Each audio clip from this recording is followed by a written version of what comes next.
Hello my soul family, कैसे हो आप सब। मेरी सभी सोल फैमिली को जय श्री राम, जय नीम करोली बाबा।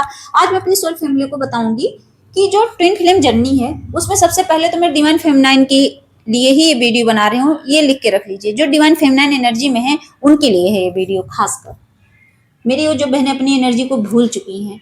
तो देखिए, सबसे पहले तो मैं आज आपको एक ऐसी मूवी के बारे में बताऊंगी जिसको आप देख लोगे तो आप समझ जाओगे कि ट्विन फिल्म जर्नी सच में इसी से रिलेट होती है। रिलेट कर लेना आप उस मूवी को, देखना और रिलेट करना कि सच में अगर ऐसे ऐसे काम मैं करूं तो मेरी जर्नी कितनी सरल हो जाएगी, कितनी आसान हो जाएगी।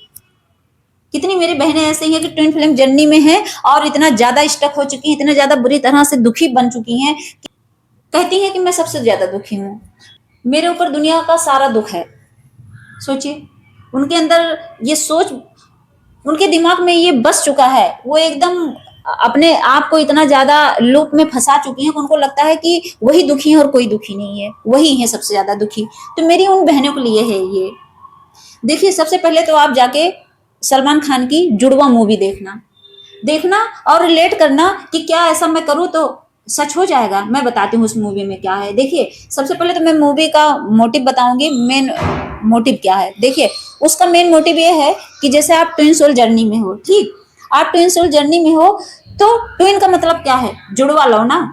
ट्विन फ्लेम मतलब जुड़वा लो। तो जुड़वा लो का मतलब कि जो आपके अंदर आत्मा है वही आपके काउंटर पार्ट के अंदर है, ठीक, उसी का अंश है। जब उसी का अंश है तो जो हरकतें आप करोगे वही आपका वो पार्ट करेगा, जो आपका सोल है, मतलब निकला तो आपके आत्मा से है। ये मतलब नॉर्मल है, वरना तो फेमिनाइन और मेस्कुलाइन दोनों एनर्जी दोनों के अंदर होती है। लेकिन ये जो ट्विन फ्लेम जर्नी है ये सच में एक शिव शक्ति का ही एक पार्ट है, और उसमें वो सच में एक अलग बॉडी ही लेके आता है आपका मेस्कुलाइन।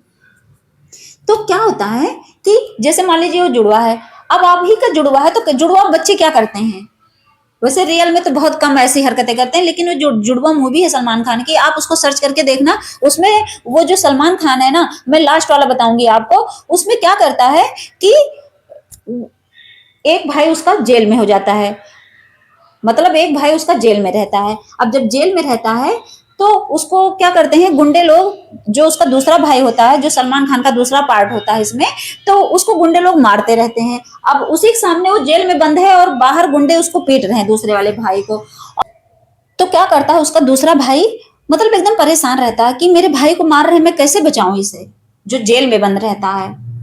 तो क्या करता है वो वही देखता रहता है। अब सोचता है मैं कैसे बचाऊं, वो तो कैद में है, वो तो कैद में है ना, वो एक समझ लो उसका एक पार्ट कैद में है। अब वो परेशान है कि मैं कैसे बचाऊं कैसे बचाऊं। अचानक से ही उसी कैद में जब वो रहता है तो अचानक से अपना हाथ अचानक से ऐसे पुश करता है। जब वो पुश करता है, ऐसे किया, तो सामने वाला उसका भाई वो भी ऐसे करने लगता है। तो अचानक से फिर ऐसे किया तो फिर ऐसे करने लगता है, मतलब जैसे वो मूव करता है वैसे सामने वाला मूव करने लगता है। जब सामने वाला मूव करने लगता है तो जो अंदर कैद रहता है वो सोचता है कि इसका मतलब है जैसे जैसे मैं मूव करूंगा सेम ऐसे ही वो भी करेगा, मतलब वो होता नहीं रिफ्लेक्शन। तो क्या होता है कि जैसे वो हाथ ऊपर करे तो वो भी ऊपर करे, जैसे वो कुछ भी जो भी वो मूवमेंट करता था सामने वाला वैसे ही मूवमेंट करता था। अब इससे वो समझ गया। अब उसने सोचा कि अब मैं इन गुंडों को मार सकता हूं। अब क्योंकि सामने वाला जो बाहर वाला था वो कमजोर था, ताकत जो पावरफुल वाला सलमान खान था भाई था वो अंदर था। तो ऐसे में हुआ वो कमजोर पड़ रहा था बाहर वाला। तो देखो उस बाहर वाला कमजोर पड़ रहा था, तो जो कैद है उसके पास सारी एनर्जी थी, उसके पास सारी एनर्जी थी, तो उसने उस एनर्जी का यूज किया। अब उसने क्या किया, उसने ना जेल तोड़ा, कुछ नहीं किया, वो उसी जेल के अंदर ही मूव करने लगा। अब जैसे वो मूव करे, मुक्का मारे, वैसे सामने वाला जो कमजोर वाला पार्ट था उसका, जो उसका जुड़वा भाई था, वो भी गुंडे को ऐसे मारे, ऐसे मार मार के वो समझ गया कि मैं अंदर रिएक्ट करूंगा तो वो वहां मारेगा। अब वैसे वैसे वो रिएक्ट करता गया, वैसे वैसे वहां गुंडे समझ लो हारने लगे, एनर्जी आ गई उसके अंदर। अब मैं ये मूवी क्यों बता रही हूँ, देखना पूरा। मैं भी बहुत पहले देखी थी, अब उतना इंटरेस्ट नहीं है, मैं भगवान में ही लगी रहती हूँ, लेकिन देखा था मैंने ये मूवी। तो मैंने उस मूवी से रिलेट किया कि आज मैं अपनी सोल फैमिली को बताऊंगी। मेरे अंदर अचानक से आया, समझ लो चैनलिंग आई, मुझे डिवाइन गाइडेंस आया। डिवाइन ने मुझे बताया कि इस बेस पे समझाओ, तब हो सकता है आप लोग समझ पाओ। डिवाइन ने मुझे बोला कि तुम उस मूवी से रिलेट करोगी तब शायद मेरे बच्चे समझ पाए। ये जो डिवाइन सोल है, ये जो सोल फैमिली है, मुझे गाइडेंस मिली तो मैंने ये बात आपके सामने रखी। तो जब आप ये मूवी देखोगे तब समझोगे। अब मैं इसका मेन रीजन समझाती हूँ। देखिए, जैसे मान लीजिए डिवाइन फेमिनाइन है, अब उस मूवी से रिलेट कर लेना। जैसे मान लीजिए डिवाइन फेमिनाइन है, वो उस कटघरे में बंद है। कटघरे में बंद का मतलब कोई अपने कार्मिक पार्टनर के साथ कैद है, कोई अपने कार्मिक फैमिली के साथ कैद है, किसी न किसी मतलब एंगल से वो स्टक है। समझ लो कैद ही है। क्यों? जिसकी मैरिज हो चुकी है, वो अपने कार्मिक पार्टनर के साथ है, तो उसी लूप में फंसा है, उनके लिए तो कैद खाना है। अब वो कह रही मैं कहाँ निकलूं?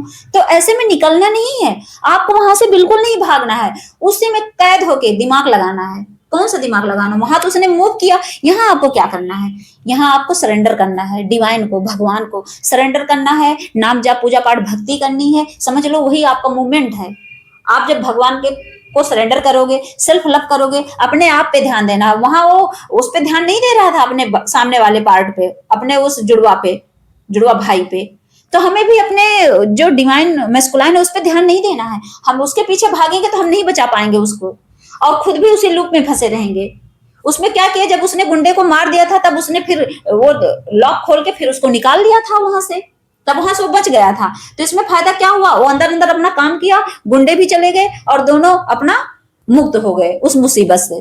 तो यहाँ कहने का मतलब यही है, आप अंदर अंदर अपना काम करते रहोगे तो क्या होगा? नाम जप पूजा पाठ भक्ति बढ़ाओ, मेडिटेशन, अपना चक्रास बैलेंस करो और ऑरा क्लीन करो, हर काम करो। तो उससे क्या होगा? आपका जो हाफ है, आपका ट्विन, आपका वो जुड़वा भाई, मान लो आपका वो जुड़वा जो भाई है ना, आपके सोल का भाई ही है वो, तो उससे क्या होगा कि उसकी ग्रोथ होगी। जाने अनजाने वो वही चीजें मूव करेगा, जो आप करोगे वही रिफ्लेक्ट करेगा, क्योंकि ट्विन फ्लेम जर्नी में रिफ्लेक्शन होता है, मिरर करती है एनर्जी। तो मिरर करती नहीं कहते हैं, वो सेम वही मिरर करता है। जो आप करोगे वही वो करेगा। आप गुस्सा दिखाओगे तो भी करेगा, आप नाचोगे तो भी नाचेगा, आप हंसोगे तो भी हंसेगा, आप उदास रहोगे तो भी उदास रहेगा। ऐसा नहीं होता तो क्यों ये ट्विन फ्लेम जर्नी बोली जाती, क्यों उसको जुड़े वालों बोलते? तो जब आप अपने आप काम करोगे ना तो क्या होगा? आप भी उस जेल से निकल आओगे और वो भी बचाएगा। फिर क्या होगा? आपका यूनियन हो जाएगा। और इसी छोटी सी चीज को आप नहीं समझ पाते हो और आप क्या करते हो? वही है कि जैसे वो जेल में बंद था, उस जेल को तोड़ने की कोशिश करते हो। जैसे जो कार्मिक सिचुएशन में फंसे सोचते हैं कि कैसे भी निकल जाऊं यहां से, नहीं निकल पाओगे, क्योंकि उसके लिए दिमाग लगाना पड़ेगा। और जैसे वो मूव कर रहा था तो सामने वाला मूव कर रहा था, इसी चीज से समझ जाओ कि जब आप जो हरकतें करोगे वही आपका काउंटर पार्ट करेगा। और इससे अपने ट्विन के पीछे भागना बंद कर दो, सेल्फ लव करना सीखो, अपने आप को रिस्पेक्ट दो। सबसे पहले अपने आप को संवार लो, वो अपने आप संवर जाएगा, वो अपने आप आपके पास आ जाएगा। और जितना आप भागोगे कभी नहीं आएगा। कितना भी आप टैरो रीडिंग करवा लो, आप कितना भी ज्योतिषी के पास चले जाओ, कितनी भी हीलिंग करवा लो, सच में कभी नहीं आएगा। आप लिख के रख लो, उस एनर्जी को आपको जगाना पड़ेगा। हाँ, गाइडेंस मैं मानती हूँ, जैसे किसी से इंसान सलाह ले लेता है तो वो काम करता है, क्योंकि अगला इंसान आपको क्या बताए कुछ पता है। हो सकता है मैं आपको कुछ अलग बता दूं, हो सकता है कोई और अलग बता दे, रास्ता बता सकता है, लेकिन कर्म आपको करना पड़ेगा। सामने वाला सिर्फ रास्ता तो बताएगा कि भैया वहां जाओ, वहां तुम्हें भगवान मिलेंगे, लेकिन जो चलने वाला प्रोसीजर है उसको आपको करना पड़ेगा ना। ऐसा थोड़ी ना है कि वो बता दे भगवान वहां मिलेंगे तो आपको गोद में उठा के ले जाके वहां करेगा, नहीं करेगा ना। आपको करना है ना कर्म। आपको पता चल गया वहां भगवान है तो उस रास्ते पर आपको चलना है। सामने वाला तो रास्ता बताएगा बस ना, मैं आपको रास्ता बताऊंगी, लेकिन जाने का कर्म आप करोगे। तो ये चीज हमेशा याद रखना। इसीलिए एक बार उस मूवी को देख के रिलेट कर लेना कि सच में ये काम करेगा या नहीं, पक्का काम करेगा। तब आप अपने आप पे ध्यान दोगे कि सच अपने आप पे ध्यान दिया कैसे जाता है। क्योंकि ध्यान देने का मतलब यही है कि सिर्फ भगवान में लगना पड़ता है, डिवाइन को सरेंडर करना पड़ता है, तभी आपकी सोल की ग्रोथ होगी। आपकी आत्मा क्यों आई है आप यही नहीं समझ पाते हो।